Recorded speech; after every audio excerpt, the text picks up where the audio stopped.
Assalamualaikum warahmatullahi wabarakatuh. Perkenalkan, saya Arini Putri Migananda, NIM 205231055, kelas Perbankan Syariah 2B. Di sini saya akan bercerita mengenai perjanjian Giyanti dan terpecahnya tanah Jawa. Perjanjian Giyanti merupakan suatu peristiwa besar di masa silam. Perjanjian ini lahir sebagai sebuah kesepakatan segitiga politik antara Pakubuwono III, Pangeran Mangkubumi, dan Perserikatan Dagang Hindia Belanda atau VOC pada 13 Februari 1755. Nama Giyanti diambil dari lokasi penandatanganan perjanjian yakni di Desa Giyanti. Tempat tersebut dikenal dengan Duku Kerten, Janti Harjo, Karanganyar, Jawa Tengah. Di masa silam, perjanjian Giyanti dibuat untuk meredam api konflik yang telah terjadi berlarut-larut pasca perpindahan Keraton Kartasura ke Surakarta. Api dari peristiwa geger pecinan ternyata belum mati tepat di sumbunya. Ketika itu, Mangkubumi yang membantu Pakubuwono II dalam meredamkan api konflik mendapatkan hadiah sebidang tanah dari Pakubuwono II. Namun, luas tanah yang diberikan menimbulkan kecemburuan. Salah satu pangeran mengeluh ketidakadilan tersebut kepada Gubernur Jenderal Harold van Imhoff. Sang gubernur lantas mengeluarkan keputusan yang membuat tanah tersebut tidak jadi dimiliki Mangkubumi. Akhirnya dia minta Pakubuwono II, daripada lumbung saya dikurangi, lebih baik buang saja sampai saya tidak bisa kembali ke Jawa. Akhirnya diberilah ia uang 3.000 ril untuk jatah makan anak buah untuk pergi. Malamnya ia pergi. Sejak itulah pecah perang Mangkubumi. Puluhan ribu prajurit kompeni dan Jawa. Perlawanan ini mendorong Gubernur VOC Nicholas Harting untuk menyelamatkan daerah operasionalnya secara tertutup. Harting melakukan perundingan dengan Mangkubumi dan bersepakat dengan Mangkubumi yang hendak berkuasa di tanah Jawa. Pada 23 September 1754, nota kesepahaman antara VOC dan Mangkubumi terlaksana dan nota tersebut disampaikan kepada Pakubuwono III, sang pengganti Pakubuwono II. Nota tersebut menyatakan bahwa Pangeran Mangkubumi mendapatkan wilayahnya. Pada 4 November 1754, Pakubuwono III menyatakan persetujuannya terhadap hasil Gubernur Jawa Utara dengan Mangkubumi tersebut. Surat tersebut disampaikan oleh Pakubuwono III kepada Gubernur Jenderal Jacob Mosel. Kesepakatan ini mendorong terjadinya sebuah perjanjian besar yang ditandatangani di Desa Giyanti, beberapa kilometer di sebelah timur Surakarta.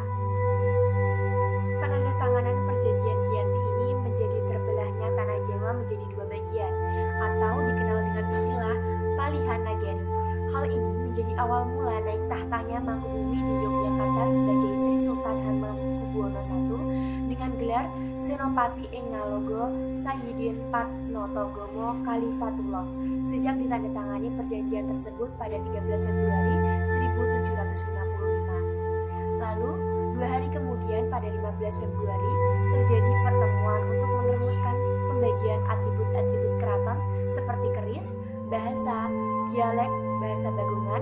Bahasa punya identitas seperti yang satu nggeh, yang satu injeh, lalu tari, kalau Jogja lebih maskulin, kalau Solo lebih halus.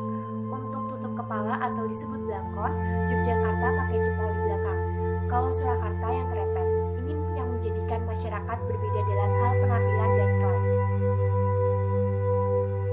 Akan tetapi, keterbelahan masyarakat Jawa tersebut tidak terjadi seketika pasca perjanjian Giyanti.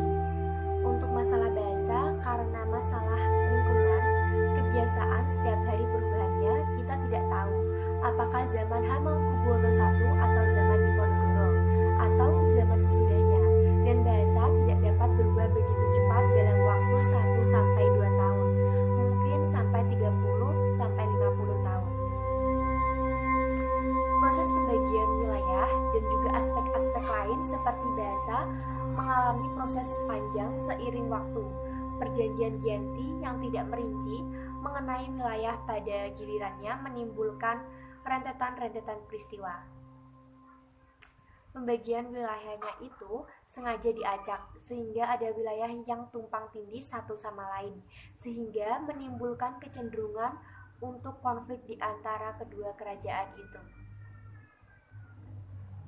Sementara itu, pasca perjanjian Giyanti, Raden Mas Said atau Pangeran Sambernyowo yang dahulu membantu Mangkubumi masih terus melakukan pemberontakan. Seperti halnya Mangkubumi, Pangeran Sambernyowo yang juga merupakan Prapakubuwono turut menuntut hak sebagai penguasa wilayah. Dalam gerakannya pada Oktober 1755, Pangeran Sambernyowo berhasil mengalahkan satu kelompok pasukan VOC.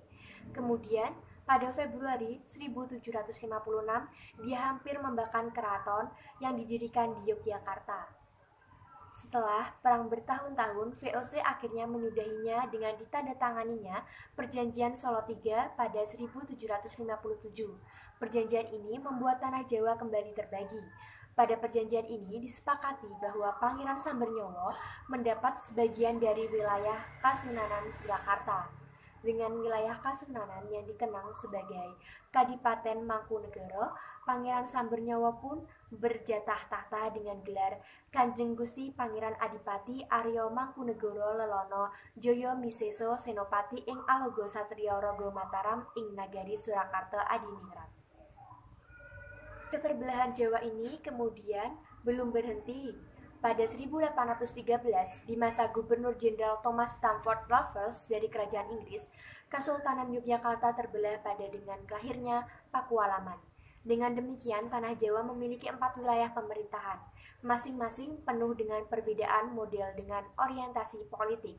Hal ini pun mengantarkan Jawa pada rupa yang beragam. Dinamika politik yang digerakkan oleh revolusi pada masa pertengahan 1940-an membuat masing-masing mengalami nasib yang berbeda. Hal ini berpicu pada perbedaan status hingga hari ini. Di masa Republik Indonesia, Kasunanan Surakarta dan Kadipaten Mangkunegoro menjadi situs cagar budaya. Sementara, wilayah Yogyakarta yang di dalamnya terdapat Pakualaman menjadi daerah istimewa. Baik, itu tadi mengenai storytelling atau mengenai perjanjian Giyanti dan terpecahnya Pulau Jawa. Sekian dari saya, jika ada kurang lebihnya mohon maaf. Wassalamualaikum warahmatullahi wabarakatuh.